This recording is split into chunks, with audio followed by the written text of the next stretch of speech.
महाराष्ट्र के मालेगांव में 2007 में हुए बम धमाके के मामले में 17 साल बाद बड़ा फैसला आया है। मुंबई की एक विशेष अदालत ने कहा कि साध्वी प्रज्ञा सिंह ठाकुर, लेफ्टिनेंट कर्नल पुरोहित समेत सभी आरोपियों के खिलाफ कोई सबूत नहीं मिले हैं। वहीं अब प्रज्ञा सिंह ठाकुर अपने भोपाल स्थित घर पहुंची हैं, जहां उनके परिवार ने उनका जोरदार स्वागत किया है। वहीं उनकी खुशी भी साफ झलक रही है। सुनिए उन्होंने खुद क्या क्या कहा। मुझसे बहुत बड़े बड़े लोगों के नाम जबरदस्ती बोलने के लिए कहा उन्होंने। मैंने वो नाम नहीं बोले, उनके अनुसार मैंने काम नहीं किया, इसलिए उन्होंने मुझे प्रताड़ित किया। और उन नामों में विशेष तौर पर माननीय भागवत जी का नाम, राम माधव जी का नाम, हमारे माननीय मोदी जी का नाम, योगी जी का नाम, माननीय इंद्रेश जी का नाम और तमाम वो नेता जो बड़े बड़े नेता हैं उन लोगों के नाम लेने के लिए कहा कि उन्होंने कहा और हमने ऐसा किया, ये बोलो। मैंने उनकी बात को नहीं सुना और न ही माना, इसलिए उन्होंने मुझे प्रताड़ित किया। परमवीर को लेके क्या कहेंगे? परमवीर ने आपको 25 दिन प्रताड़ित किया और वही मौके में एटीएस का चीफ था जो परेशान कर रहा था। मैंने बार बार ये कहा है, बहुत ही निकृष्ट, बहुत ही अधम व्यक्ति है परमवीर सिंह, क्योंकि उसने हर सीमा पार की है, हर कानून को तोड़ा है और कानून से बाहर जाकर के उसने मुझे प्रताड़नाएं दी हैं। अकेले परमवीर सिंह ने नहीं, पूरे एटीएस के अधिकारियों ने प्रताड़ित किया है, पुरुषों ने प्रताड़ित किया है, हर कानून को तोड़ा है उन्होंने। मुझे गैर कानूनी 13 दिन तक रखा और 11 दिन की कस्टडी, इस प्रकार से मैं 24 दिनों तक पुलिस कस्टडी में रही और प्रताड़नाएं झेलती रही एटीएस की। जब आपको अरेस्ट किया था उस समय इंदौर, शाजापुर के कुछ और लोग जिन्हें अरेस्ट किया था वो अब तक 17 उन्होंने पूरे देश में एटीएस वालों ने एक पूरा भय बना करके रखा था।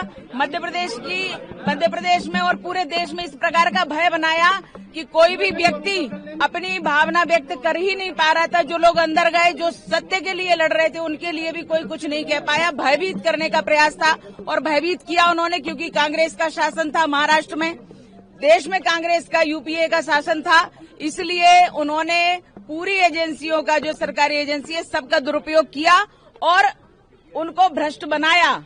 ये पूरे यूपीए सरकार का काम था। कई लोग अभी भी मिसिंग हैं, कई लोग अभी भी मिसिंग हैं। कुछ लोग ऐसे जो इन्होंने प्रताड़नाएं दी एटीएस वालों ने, तो वो लोग अपनी जान गंवा दी है, यानी देश पर आहूत हो गए हैं। लेकिन उनकी पत्नी को आज पता नहीं है कि उनकी डेड बॉडी कहाँ है, वो कहाँ है। उनकी पत्नी कहती है मैं सदवा हूँ या विधवा हूँ, मुझे कहिए जज साहब, बताइए मुझे।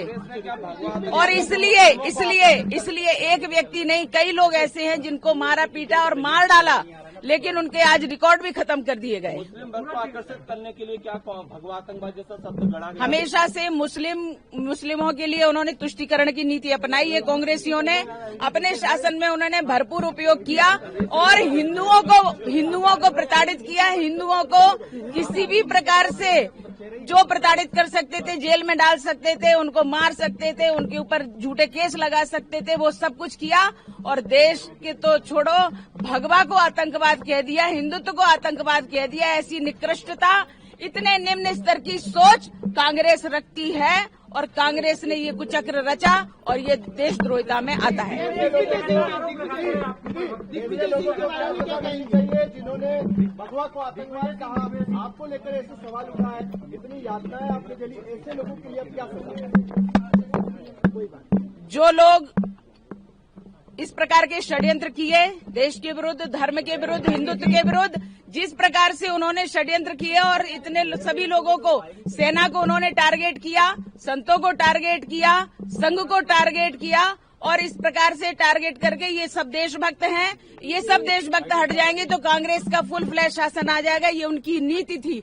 लेकिन ऐसे लोगों ने जो कुचक्र रचा है, षड्यंत्र रचा है, हमारे जज साहब ने स्पष्ट उनके लिए आदेश दिया है कि ऐसे लोगों की जांच की जाए जिन्होंने गलत प्रस्तुति दी है और इस प्रकार से इतना बड़ा केस थोपा गया है। इनकी जांच हो और सजा हो, उनको निश्चित रूप से जांच होगी तो सजा होगी। दिग्भ्रमित का मेरे पास कोई उत्तर नहीं है। वो तो व्यक्ति बोलने लायक ही नहीं, उसका नाम ही नहीं लेना चाहिए। जो सुबह और दोपहर में उसका नाम लेगा उसका दिन खराब हो जाएगा।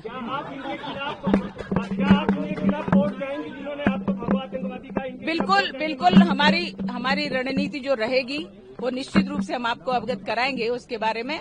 और जिन्होंने अत्याचार किए उनको तो निश्चित रूप से सजा मिलनी ही चाहिए। राजनीति में वापसी को लेकर क्या कुछ विचार आपका? हम राष्ट्रनीति करते हैं।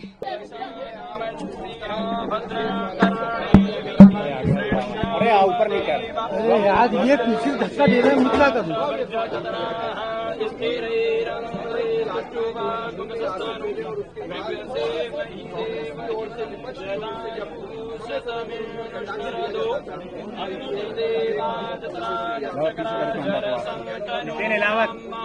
भारत